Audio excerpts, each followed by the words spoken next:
Hello, this is Mr. Wolff, and we are continuing to read Blood on the River, Jamestown 1607, by Elisa Carbone. And we are on to Chapter 5. We anchored at Dominica, a very fair island inhabited by many savage Indians. They are continually in wars, and will eat their enemies when they kill them, or any stranger if they take them. Master George Percy, Observations. Every sound wakes me. I crane my neck. Is this the night someone will murder Captain Smith? But each time it is only one of the men groaning in his sleep, or retching of one of the poor souls who has not yet gotten over the seasickness. And so, Captain Smith is still alive. We anchor at one of the Canary Islands, Gran Canaria. I steal a chance to go on deck and have my first sight of land in many weeks. Huge grey mountains, steep and rocky, rise up into the clouds. A few of the sailors go ashore in longboats to fill their barrels with fresh water, and then we are on our way, riding the trade winds west toward the West Indies in the Caribbean.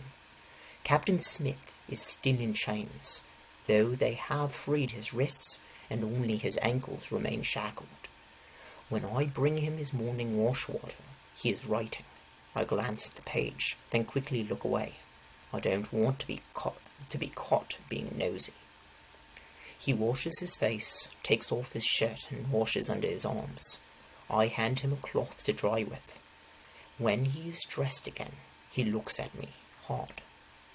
"Reverend Hunt says you can read," he says. It is a cross between a question and a statement. I nod my answer. "He tells me your mother taught you. But your mother was a commoner, a peasant, correct?" "Yes, sir." "Can you tell me how it is she learned to read?" he asks. "She was taught by a friend, sir. It was the son of our gentleman landlord." I didn't tell him that he also gave her the silver locket when she turned 13, or how, when their friendship was discovered, he was sent away to France. "I see," he says, and goes back to his writing. I wonder how Captain Smith can be so peaceful while he's locked up like this. Since the moment when he nearly punched Master Wingfield, the moment when he reined in his anger, Captain Smith has been calm. That first day, he had me bring him a paper, quill, and ink. "When Julius Caesar was put in prison, he wrote," he said. "So I shall do the same." He has been writing ever since, the story of our journey. As he writes and remains calm, the whisperings have changed. Now they say that Master Wingfield and some of the other gentlemen made up those charges. They say those gentlemen hate Captain Smith because he is a commoner who has no special respect for nobles. They say you can't hang a man just because he doesn't respect you. In a strange way, even though he is still a prisoner, Captain Smith seems to be winning the battle. James and Richard come down the ladder, talking the whole way. Richard is carrying the oatmeal pot for our mess, and James has the slop bucket he has just emptied. Captain Smith doesn't need me anymore, so I hurry toward the steaming pot of oatmeal. I have to eat fast to get enough. We servants are always served last when the food is running out, and Master Wingfield's servants, Henry and Abram, are big greedy men who empty our mess pot in 2 gulps if we boys don't get a head start. I grab my spoon and dig in. "Yes, that's what he said," Richard is saying. "They don't wear any clothes at all. They just paint themselves different colours instead. The sailor said he heard it from a French sailor who had already been to the New World." "What else?" James asks. "That the women make cuts and burns on their faces and bodies and to make pictures on them. Then they put coloured dyes in the cuts and burns. They think it makes them look beautiful." I snicker and nearly spit out my oatmeal. Richard gives me an annoyed glance. He said that the men have hair a yard long on one side of their head, and the hair is shaved close on the other, he says. And they decorate their hair. One of their favourite decorations is they cut off the hand of one of their enemies and dry it in the sun, and then tie the dried hand into their hair. Henry and Abram join us. Henry is broad and fleshy, and always enjoys an opportunity to smack one of us boys. Abram has hair the colour of carrots, and one eye that wanders everywhere except where he is looking. When they sit down to eat, James and Richard are silent for a while as they shovel oatmeal into their mouths. There is a plate with 5 chunks of mouldy cheese on it. I go to grab the largest chunk, but Henry slaps my hand away and takes it for himself. I want to slap him back, but he is 3 times my size and could easily throw me against the wall in one swipe of his arm. I grab a smaller piece of cheese and stuff it in my mouth, green mould and all.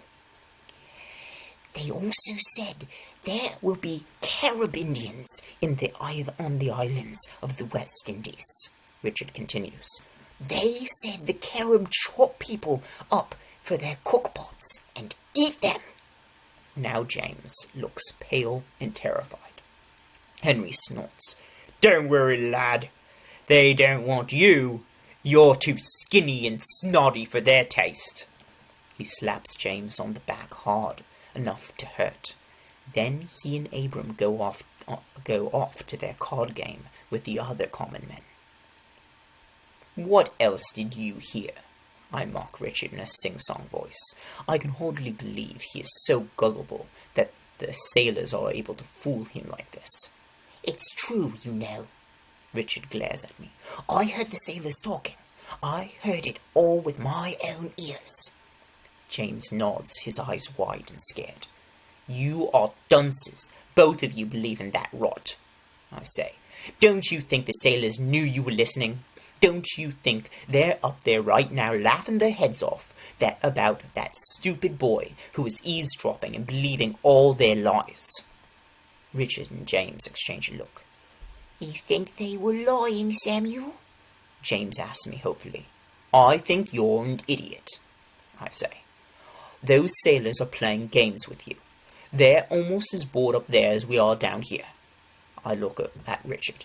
Do you really think a woman would make cuts and burns in her face to look beautiful? Richard frowns, then shakes his head. Then stop talking about it, I say. Moments later, we hear the call. Land ho! Richard grabs the empty oatmeal pot, but I yank it out of his hands. Hey, that's my job, he shouts. I brought it down. It's my job now, I say. I run to the ladder with the pot. No way I'm going to let this chance slip by. Up on deck, I squint in the dazzling sun. The sails billow bright white against the blue sky.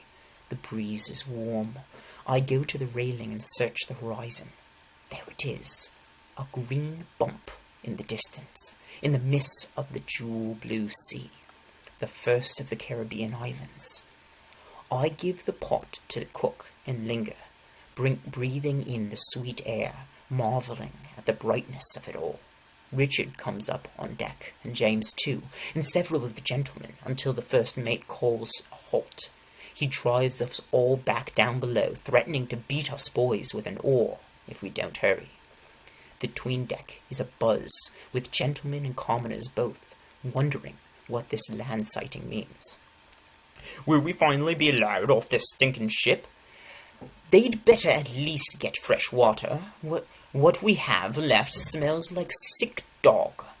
I want fresh meat. I will demand to be let off to hunt. When the shouting begins on deck, we all fall silent. God save us! They're coming! Look at them! They're monsters! Captain Newport! Permission to man the guns, sir!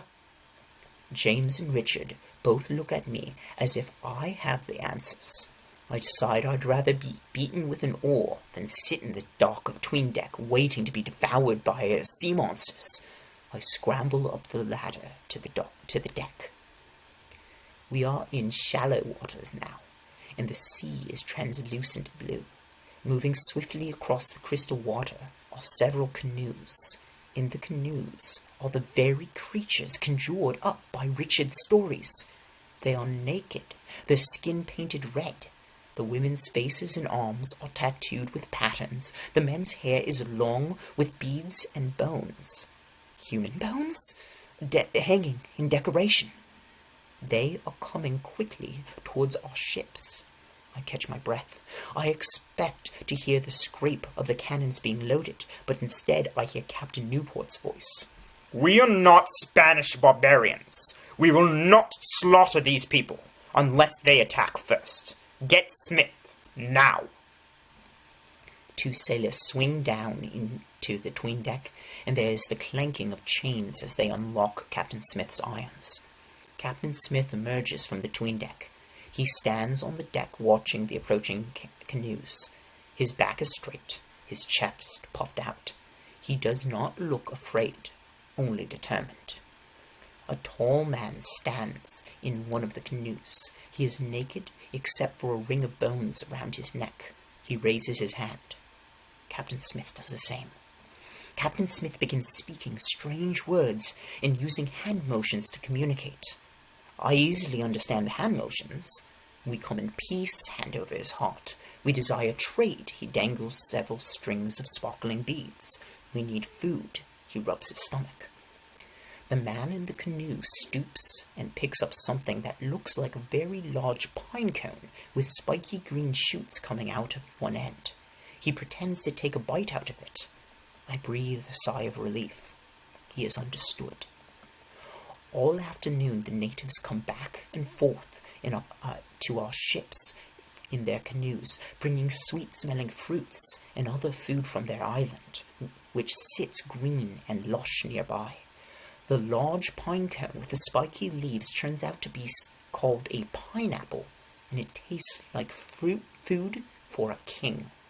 The cook names the other things they bring: mangoes, papayas, plantains, potatoes, tobacco. In return, we give them knives and hatchets, beads and copper, and they are happy. I have seen that Captain Smith's ankles are raw from the rubbing of the irons. That evening I ask the cook for some tallow and bring it to him. "Are you a free man, sir?" I ask. "I seem to be for now," he says. He grimaces as he rubs in the tallow. The sores on his ankles are cracked and oozing. Quietly, I ask, "How did you know the language of those natives?" He smiles. "Every man speaks the language of greeting, of hunger. I spoke with my hands." I nod. "But the words?" He shakes his head and whispers, "Those are Algonquin words, a language spoken in Virginia by the natives there. Roanoke settlers brought back wordless, and I have studied them. Let Newport and the others think they need me as a translator in these islands. It's too hot for those chains." I have one more question, but I'm not sure if I want to know the answer. I take a deep breath and blurt it out. "Do the Caribs Indians chop people up for their cookpots and eat them?"